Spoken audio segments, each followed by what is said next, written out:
You know, you guys are being too hard on this movie. Hi, everyone. It's me, Grant, the movie and TV guy. Welcome to Raising Popcorn with Grant, everybody. And it's Marvel Baby. Phase 5 has begun. New playlist. Let's go. Welcome to Raising Popcorn with Grant. I'm Grant, the movie and TV guy. Here today we are talking about a movie.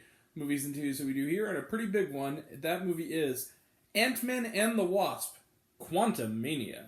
Ant-Man and the Wasp, Quantumania is directed by Peyton Reed. It is the third time he's directed a film in this series, the other being, of course, the first Ant-Man and its sequel, Ant-Man and the Wasp, so this is the third installment. So he has been involved in all three Ant-Man films. What is Ant-Man and the Wasp Quantumania about, and who else is involved? Well, Paul Rudd reprises his role as Scott Lang, aka Ant-Man.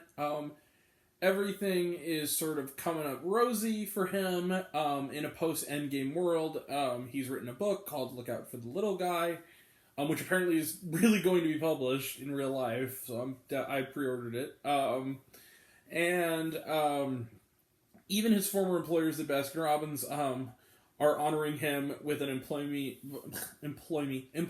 of the Century Award. But after 5 years of being blipped away, he and his daughter Cassie, played here by Catherine Newton, who is taking over the role from the previous two actresses.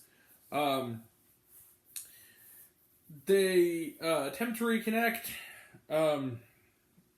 but what Scott doesn't know is that that 5 years he's been gone, Cassie, Hope Van Dyne, played by Evangeline Lilly, and Dr. Henry Hank Pym, played here again by Michael Douglas, have been working on a sort of signal into the quantum realm, which, for those who haven't seen the previous movies, is the smaller than the smallest. It's basically a world within our own that's teeny tiny quantum, subatomic.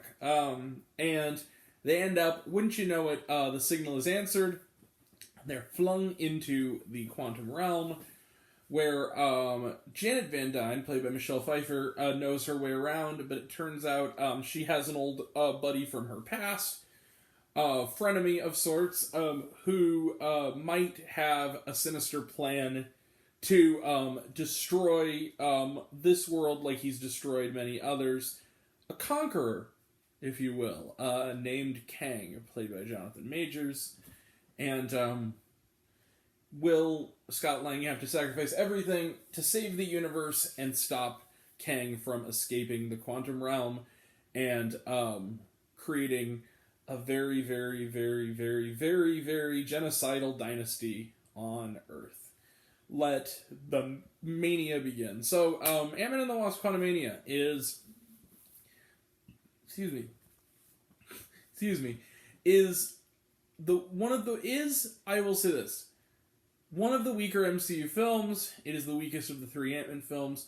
Does that make it bad? I don't think so. I enjoyed the film. I did. I thought it was a lot of fun.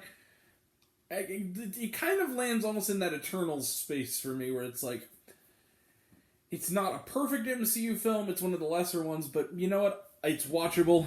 I would easily watch it again. I saw the film in IMAX 3D, and it was just, it was a fun time at the movies.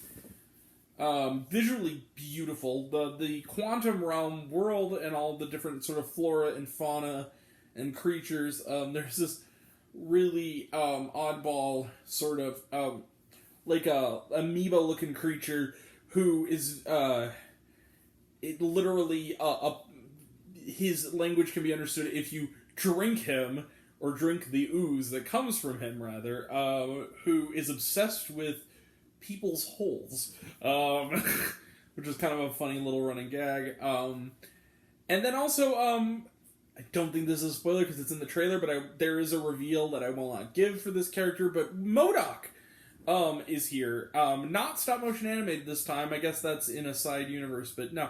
Yeah, so MODOK is in this, and the reveal of MODOK is very funny.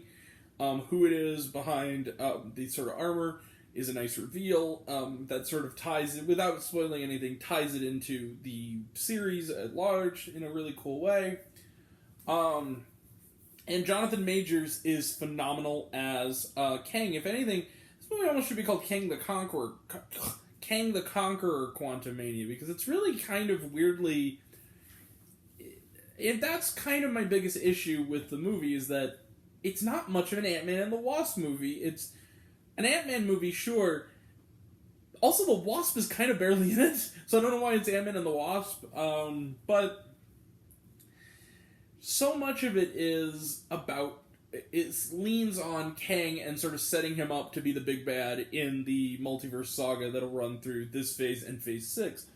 And that began with Phase 4, which is interesting, and also clearly setting up stuff to come in other things.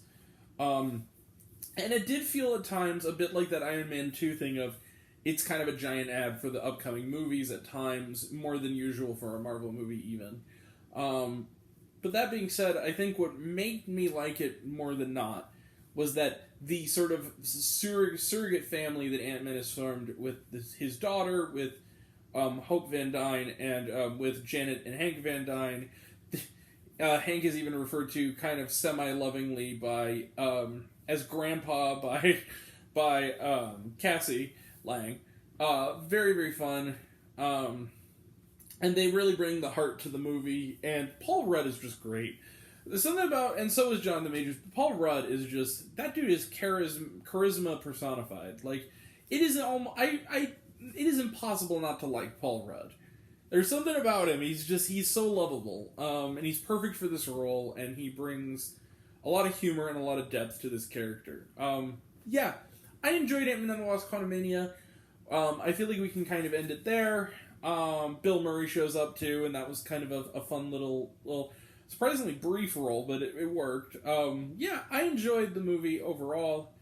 And I'm not gonna go all the way, but I wouldn't even go pretty far, but I'd easily walk 2 blocks to see this one. And that's what I'm gonna do. I'm gonna give Ant-Man and the Wasp: Quantumania 4 out of 5 stars for Ant-Man and the Wasp: Quantumania. It's a fun time. It's not in the top tier Marvel movies, but it's fun. Alright. That's it for that. Trailer trash. Let's talk some trailer trash. And we have another review after this one. So yeah, let's talk some trailer trash. Scream 6, talked about it, looks good. Spider-Man Across the Spider-Verse, talked about it, looks good. Creed 3, this was a slightly newer trailer, talked about it, looks good. Shazam! Fury of the Gods, newer trailer, looks really good. Fast X, Fast and the Furious, looks like a lot of fun. Dungeons & Dragons Honor Among Thieves, talked about it, looks good. Indiana Jones and the Dial of Destiny, talked about it, looks good. The Little Mermaid, talked about it, looks good. And Guardians of the Galaxy Volume 3, talked about it, looks good. And was there a shawarma? Yes. There is a scene during and a scene after the credits, and they're both worth sticking around for. They both set up things to come. Worth sticking around for. But you already knew that. You were already going to stay. It's a Marvel movie. You should know that by now. Alright. That is it. We will be back right after this for a review of basically the opposite end of the sort of blockbustery spectrum of this, Of an Age. We have a review of that. Slightly earlier review, I think it doesn't come out until next week. I got to go to a free sort of critic screening of it, which was a lot of fun. And we'll have a review. I got a poster. We'll have a review of that. And we will also have a review of Sharper later this weekend. Next week we'll have reviews of Cocaine Bear, Jesus Revolution, and We Have a Ghost. That'll all be next time. And until next time, I'm Grant the Movie and TV Guy. I see it all. I'm happy to share it with you. I love you all. I appreciate you all. I love you all, class is missed. I love you 3000. Be kind to one another. If you like this video, give it a like if you want to. Give it a subscribe if you want to. Hit the bell. I don't know what it does. That's supposed to do. Or so I've been told. Leave a comment, even if it's Grant out like waffles. It really helps out. If you want to find me elsewhere, reviews, listen to other fun stuff, you can check me out on letterboxd.com at Raised on Popcorn with Grant. Twitter, I'm at Raised Grant. Facebook, Raised on Popcorn with Grant. Serialized, all one word, all lowercase, Raised on Popcorn. Check out my podcast, Raised on Popcorn with Grant, the podcast on Spotify and Anchor. Some of you already have, but even if you haven't, take care of yourself, take care of your mental health. It's incredibly important, and I want to know down below. What did you think of Ant-Man and the Wasp: Quantumania? Did you like the movie? Did you hate the movie? Think my opinion's good? Think I'm full of shit? Comment below, let me know. And until we meet again, we're all raised on popcorn. Make mouth extra butter. Catch you guys next time. Bye-bye.